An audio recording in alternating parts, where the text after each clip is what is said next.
Work is a nightmare. No matter what happens, you just can't seem to get yourself organized. Your desk is a mess, there's post-it notes and paperwork everywhere. You're really struggling to hit crucial deadlines. And no matter how many times your boss says the important things, they're just struggling to stick. You're really struggling with your recall. You're about to throw it all in when a colleague takes you aside and says, "Do you think you might have ADHD?" My name's Dr. Tom, and in today's video, we're going to be taking a look at adult ADHD. What is it? How is it tested? How can you find out if you might have it? And what tools could help? So what exactly is ADHD? Well, ADHD is a triad of symptoms. You have hyperactivity, you have inattention or a difficulty focusing, and then you have impulsivity, which is a difficulty controlling impulsive thoughts and just kind of acting on them. Now, it's important to note that there is a lot of stigma surrounded by ADHD. People will say things like, well, you're just procrastinating, or you're lazy, or you just need to learn to focus. And yet, we all kind of suffer with some of those problems at some point in our lives. But for people with ADHD, there is a difference in the way their brains are functioning. It's thought there might be a genetic element, there might be a developmental element, but ultimately, there are low levels of neurotransmitter. They're the chemical messengers that send messages around the brain. There are low levels of neurotransmitter in the frontal cortex, which is involved in judgment and planning, in the basal ganglia, in the limbic system, which is involved in emotional regulation, and in the reticular activating system, which is the part of the brain that controls wakefulness and where our attention is placed. Someone very close to me once described ADHD as almost like having multiple tabs open on a computer. 20, 30, 40, 50 tabs open all at once. And before you're able to really work through one and close it, you start getting notifications, alerts on all of the other 49 tabs. So you're either flipping between tabs multiple times throughout the day or creating new ones to the point it feels totally exhausting and overwhelming. It's thought that ADHD is actually a very common condition, and potentially 4% of the population might be affected at any one time. But for the large majority of those people, it remains undiagnosed. So why are people talking more about ADHD now? Well, it's a mix of different things. In the past, people used to think that ADHD was something that just affected children and everyone kind of grew out of it, but that's not the case. Instead, what probably happens is the symptoms you have in childhood change when you become an adult. That hyperactivity starts to become a kind of internal restlessness. The impulsivity is still there, but it might manifest as blurting out and interrupting people's sentences or impulse buying.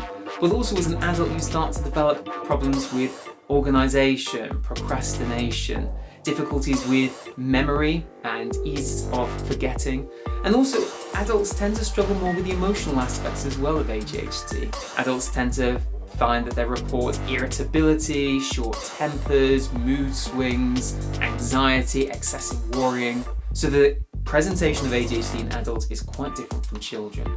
In addition to that, ADHD has a lot of overlap with other mental health conditions. I just mentioned anxiety now, but as well, there's a lot of overlap with depression and also some what's known as personality disorders, which sometimes feature elements of mood swings and irritability. So a lot of people probably diagnosed with some of those conditions may well have undiagnosed ADHD that's only being picked up now. So how is ADHD actually tested then?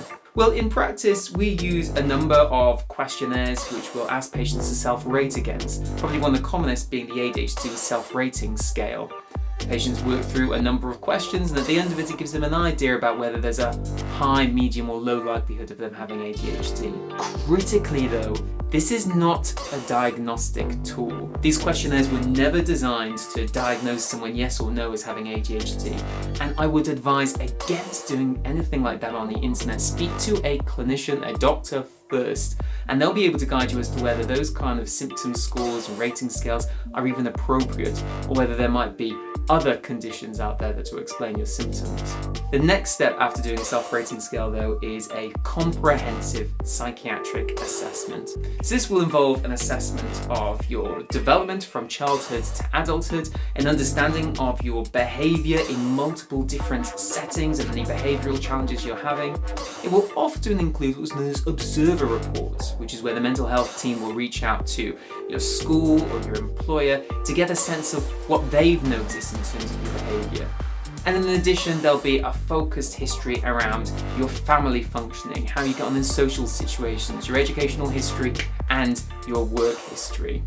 All of that is compiled into a detailed report by the mental health team, and then you're presented with a diagnosis. So to reiterate, be very cautious about any online services that say they can diagnose you on an online test alone. Now, a common myth with ADHD is that the only way of treating it is with medication, and that's not totally true. Medication is really good at improving attention, concentration, reducing impulsivity, but medication has less good evidence that it does much for organisation or time management, procrastination or memory difficulties. And often alongside medication, you also need some behavioural support to help you change the habits you might have developed over your lifetime. And it's those non-medication behavioural support strategies that I'm particularly interested in this video. And I'll be talking through 5 different tools that you can use to support you with various elements of your ADHD, whether you have a diagnosis or are awaiting one. Number 1, overwhelm. Patients with ADHD commonly say that they feel overwhelmed by any demands they have on them. Imagine that long list of tabs open and you're just being asked to add further ones. One of the best ways to manage overwhelm is through scheduling your time. A superb tool for doing this is Remember the Milk. As you can see here, Remember the Milk is basically a to-do list. I'm able to view all of the tasks that I've added that I need to repeat, that I need to complete, and just by hitting the plus icon, I can add new tasks. So let's say post letter. Once I've done that, I can schedule when that task needs to be completed. I can schedule the urgency of the letter. I can tag it or add it to particular lists. So if this is a personal task or I want to give it a particular task, I'll show you how those work in a moment, and I can add those tags here. I can schedule how long the task is likely to take. And also I have the ability, if I want to set it up as a recurring task and also to assign it to individual people. So if I'm sharing this with a housemate or a partner, then we can assign tasks between us. Once I've completed the task, I simply swipe, I can postpone it or I can swipe across to say that it's been done.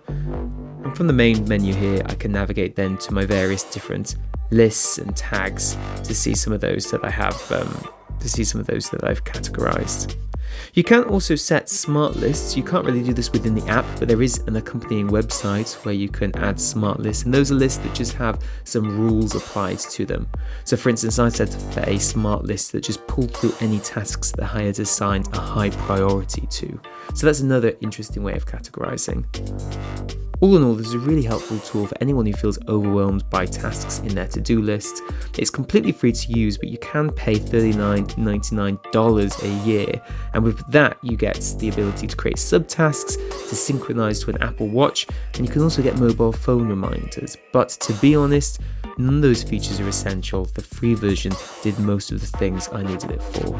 The second tool, which is really pushed and endorsed by national UK medical guidelines for managing ADHD, are group-based ADHD support. And ADHD UK, a UK-based charity, does a great job of doing these virtually. You can drop in and meet with online coaches in order just to ask advice about ADHD, and these coaches are affiliated with ADHD UK. Or you can join daily accountability meetings. These are just quick 30-minute drop-in meetings where you'll be given the opportunity to discuss the tasks that you need to complete, and at the end of the day there's another check-in point where you can talk through which tasks you completed. And just having that sense of accountability can be enough to help you get through your tasks for the day. Now there is the small caveat that I didn't join any of these events, but they are run by ADHD UK, which is a well-respected charity. They're all conducted via Zoom, so you can join from wherever in the world that you happen to be. And in addition, you can add the events to your calendar at the booking screen, so you don't lose track of when they are. The third tool that I'm going to look at is designed to support users with inattention, so difficulty focusing. Initially, I was quite intrigued with some developers that made claims for music and the use of music in focus in ADHD. But when I looked at some of these developers, in particular looking at the evidence they were able to supply, I couldn't really find much robust evidence to support their claims. So for now, I would steer you away from providers that say music alone can help improve your focus. There is one technique that does seem to prove helpful though, and is reported as such by a group of post-secondary students as one of their favourite tools, and that is the Pomodoro timer. For those that are unfamiliar with Pomodoro, the general principle is that you set a timer for 25 minutes, after that time you get a 5-minute break, and then you schedule another 25 minutes of activity. You repeat that cycle over 4 times, and at the end of that you get a bit of a longer break over about 30 minutes. Now Pomodoro is great for people who are prone to distraction because you only have to focus on one thing for a very limited amount of time. It's great for those people with ADHD, they're actually prone to hyper-focus, but they become so focused they lose all track of time and priorities because it caps your activity at 25 minutes. It's great for those that suffer from procrastination because instead of putting off a massive project, Pomodoro encourages us to break down the task into 25-minute segments so it's more achievable. There are a number of different apps there that can support Pomodoro. I just use the Pomodoro timer. It's super easy to set up, as you can see here. You simply hit play and then it will time and chime when the 25 minutes is up. This links in quite well with Remember the Milk as well. If you can think about how many rounds of 25 minutes a particular task might take, you can add that to the Remember My Milk app just by using the tomato emoji. So when I'm creating tasks, I'll sometimes add 1, 2, or 3 tomato emojis at the end of the task just to help me schedule it into my day. The 4th tool on my list is exercise. You might be thinking, doctors recommend exercise for everything, but for ADHD there is evidence that seems to help. Research by Den Heyer et al. Showed that exercise, especially cardio exercise, has short and long-term benefits in ADHD, including improving attention, executive function like judgment and planning, improving memory, and improving cognitive speed, or the speed at which we can make thinking decisions. The researchers suggested that just 30 minutes a day should be enough to get those benefits if you're struggling with ADHD. One of my favourite apps for promoting exercise, especially in someone that hasn't done much cardio before, is the Couch to 5K app. As you can see here, the app is a program that aims to get you running to up to 30 minutes by the end of the program over a 9-week period. You can see here the different weeks lay out, and if we just go into week 1, you can see there's a breakdown of exactly how the run's going to work. So the runs are about 30 minutes long each one, and the recommendation is that you aim for 3 runs a week. But you can see that mixed within these, certainly at the start of the program, there's a high level of kind of walking, quite a few breaks in there, encouraging you to gradually build up your fitness. Now within the app, I can select who I want my personal trainer to be, and this is the voice that I'll hear over the app, instructing me when to run, when to walk, and when to take a break. In addition to this, I can access a range of different articles as well, including some links to other NHS articles and NHS apps as well. Fundamentally, the app is about getting people who are terrified of the idea of cardio up and running regularly. It will encourage you to do short bursts of cardio 3 times a week, starting just with walking and some very light running, and the program lasts 9 weeks. At the end of those 9 weeks, you should feel comfortable doing an easy 30-minute run. The only downside to the Couch to 5K app is that the developers don't say how the data is safely or securely stored, nor is it totally clear how users can opt out of any sharing of data. But because the app doesn't really store that much data anyway, it doesn't even ask your name, I think the risks are relatively low. The final tool I'll recommend, tool number 5, is an online booklet produced by Devon ADHD and Autism Service. This is an NHS produced booklet. And this booklet is filled with advice and guidance on just managing everyday challenges with ADHD. So there's advice there on breaking tasks down, managing your day, some advice on sleep, some advice on restructuring your home environment that will help. It's super simple to flip through, but I think fills any gaps that the preceding apps and tools haven't been able to. That's it for this video, so just a quick recap. We've discussed 5 tools that can help you if you have ADHD or you're awaiting an assessment. These apps that can help with Overwhelm, we talked about Remember the Milk. Apps that can help with group-based support, like that offered by ADHD UK. Tools that can help with inattention, like the Pomodoro timer, and with exercise, like Couch to 5K. And an overarching booklet produced by an NHS ADHD service which just touches on some of the daily challenges you might be facing. Just to reiterate though, if you've come to this video having done one of the online assessment questionnaires, remember they are not diagnostic.